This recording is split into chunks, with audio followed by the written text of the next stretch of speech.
출애굽기 22장 1절부터 15절까지 말씀을 제가 봉독해 드리도록 하겠습니다.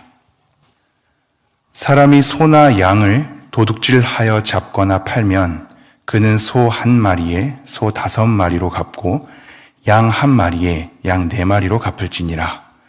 도둑이 뚫고 들어오는 것을 보고 그를 쳐 죽이면 피 흘린 죄가 없으나 해 돋는 후에는 피 흘린 죄가 있으리라. 도둑은 반드시 배상할 것이나 배상할 것이 없으면 그 몸을 팔아 그 도둑질한 것을 배상할 것이요.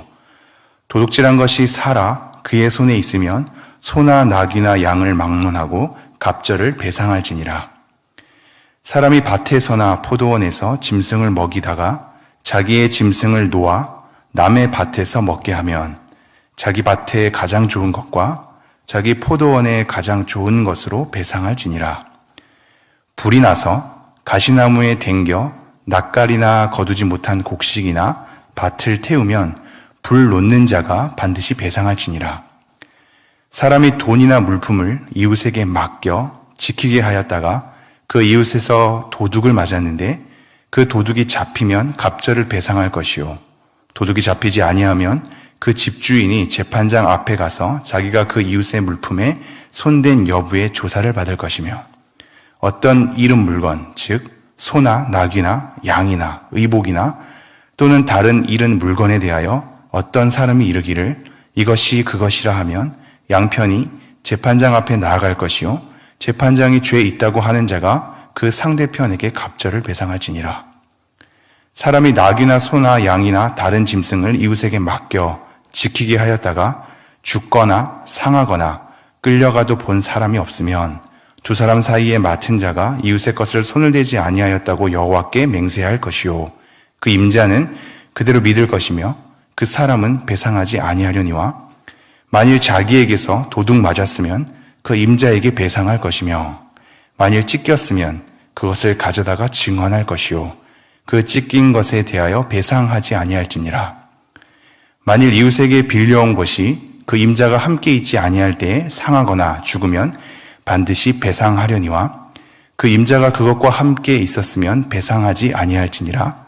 만일 새낸 것이면 새로 족하니라. 아멘.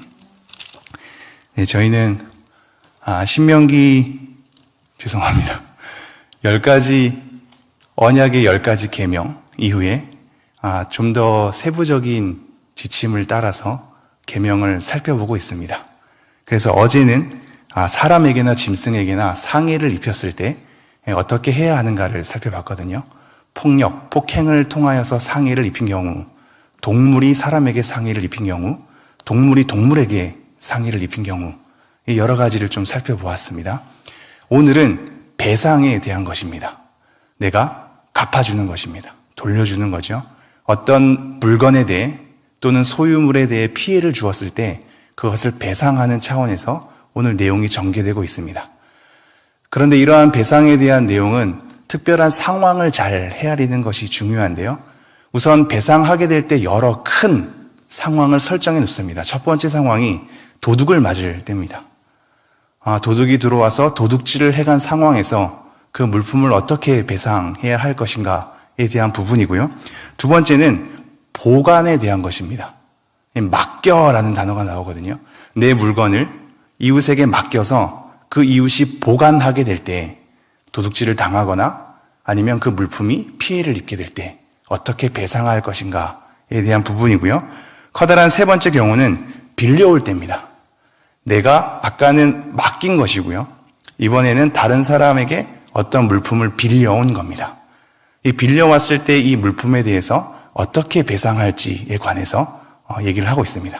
그러면 커다랗게 이제 세 부분이지요. 도둑질을 당할 때나 아니면 내가 맡겨서 보관할 때나 아니면 내가 상대방의 물건을 빌려올 때에 대한 배상의 내용입니다.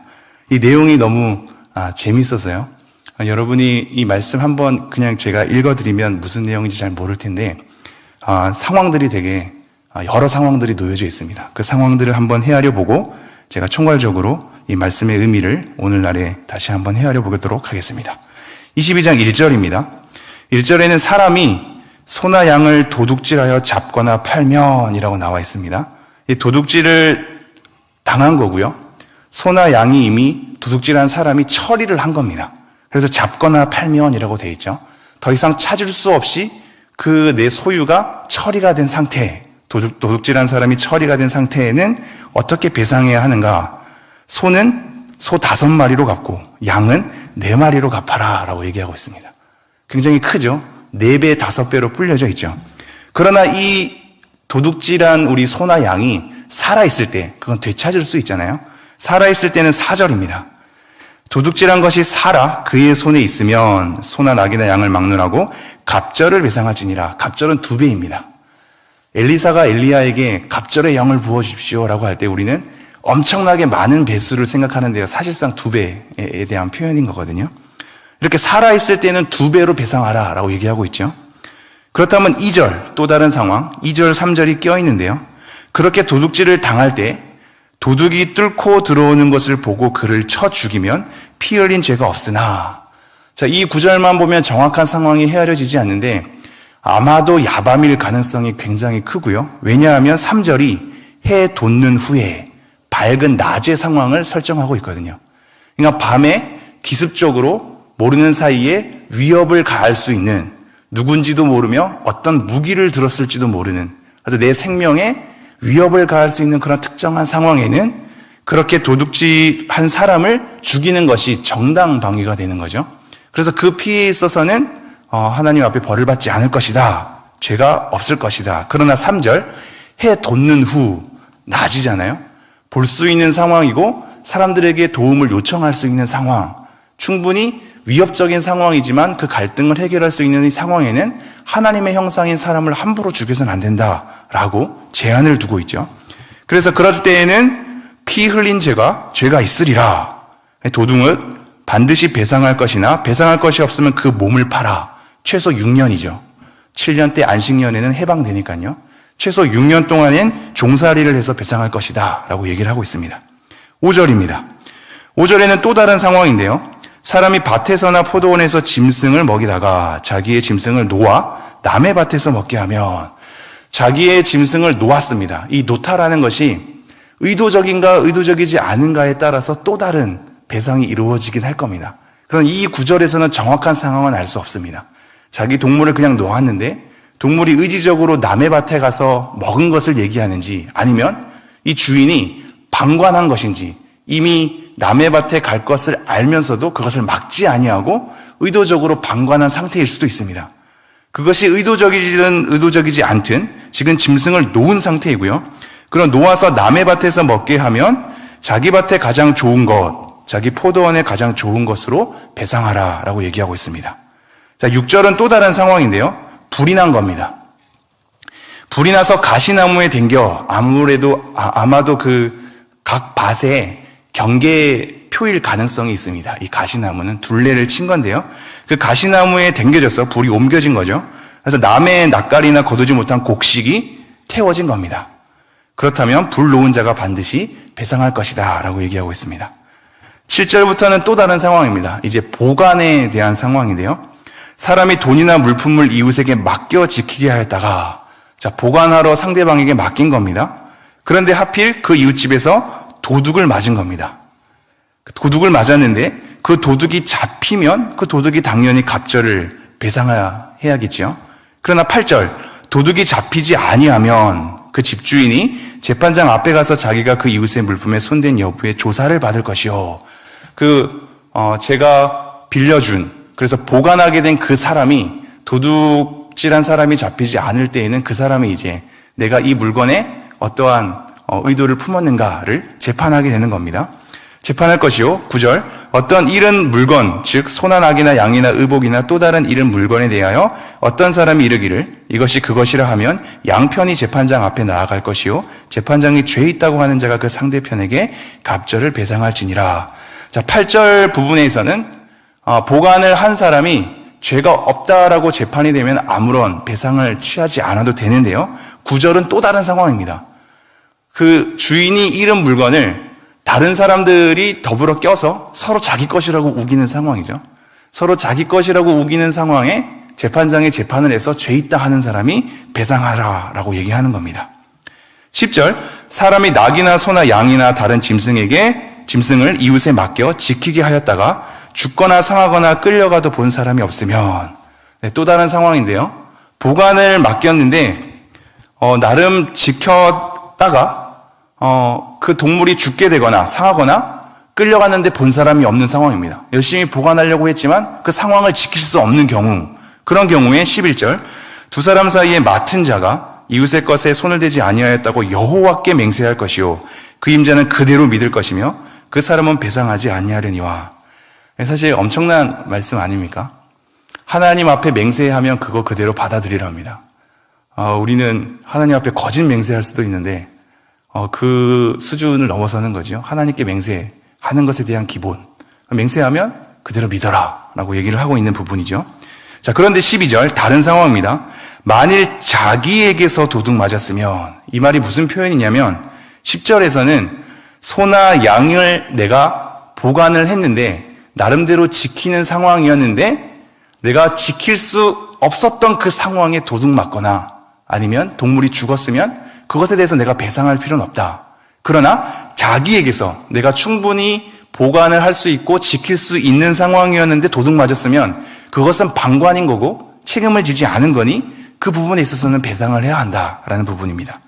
자, 13절, 만일 찢겼으면, 이 부분도 어떤 사나운 짐승에 의해서 찢기는 경우일 가능성이 큰데요. 그렇게 찢겼으면 그것을 가져다가 증언할 것이요 그 찢긴 것에 대하여 배상하지 아니할지니라. 사나운 짐승은 주인도 막을 수가 없겠죠. 그 찢긴 것에 대해선 보관하는 자가 배상할 책임은 없는 겁니다. 그럼 마지막 14절 15절입니다. 만일 이웃에게 빌려온 것, 아까는 맡겨서 보관한 것이라면 지금은 본인이 빌려온 것이 그 임자가 함께 있지 아니할 때에 상하거나 죽으면 반드시 배상하려니와.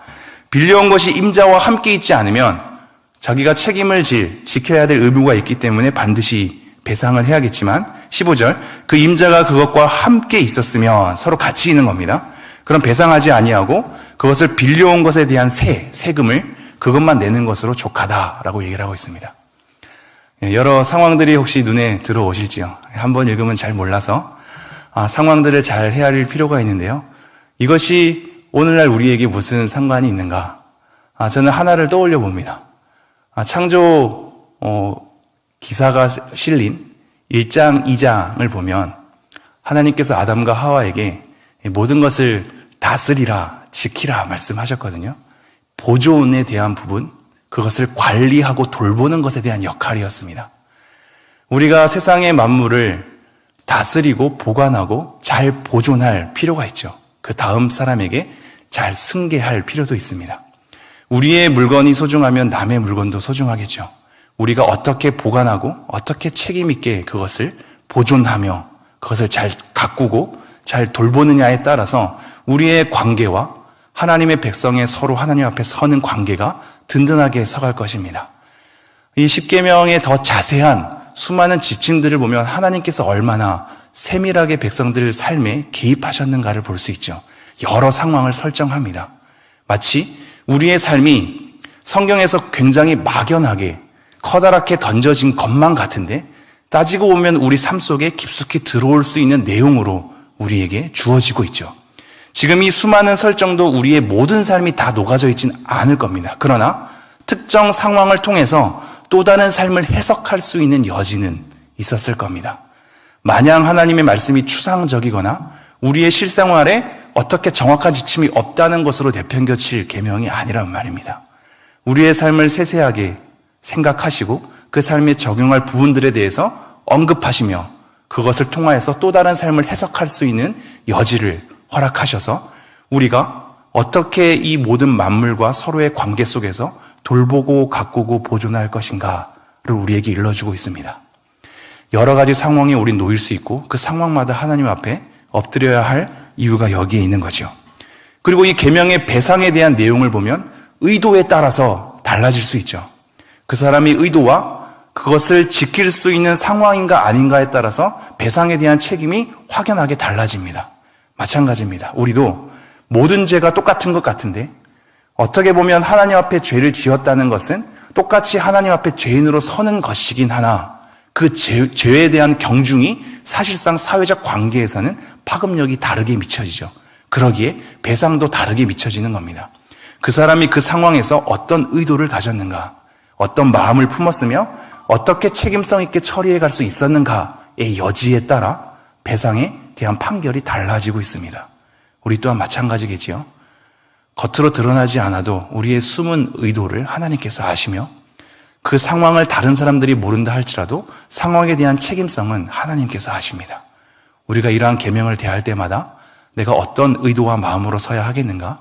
어떻게 남의 물품에 대해서 또는 자기의 물품에 대해서 보호하고 관리하고 보존해야 하겠는가?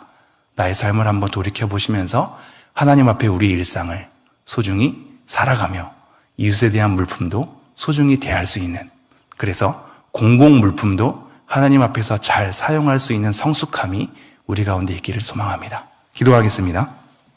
하나님, 오늘 이 말씀을 통하여서 도둑질하지 말라 하는 십계명의 세밀한 내용들을 살펴보았었는데 여러 상황에 따라 다양하게 배상이 처리되는 것을 우리가 확인하였나이다. 하나님, 그 상황이 어떠냐에 따라, 우리의 의도가 어떠냐에 따라, 우리의 책임성의 여부가 어떠냐에 따라 달라지는 것을 보게 되는데요. 오늘도 우리 성도님들 살아갈 때 회사에서, 가정에서, 또한 개인적으로 지인을 만날 때 우리의 삶 속에서 잘 적용할 수 있는 성숙함이 있었으면 좋겠고, 우리가 창조 명령에 따라 잘 보존하고 잘 가꾸며 돌볼 수 있고 잘 다스릴 수 있는 청지기 역할과 나그네의 역할을 감당할 수 있도록 은혜를 베풀어 주옵소서. 이 모든 말씀 우리 주 예수 그리스도의 이름으로 기도합니다. 아멘.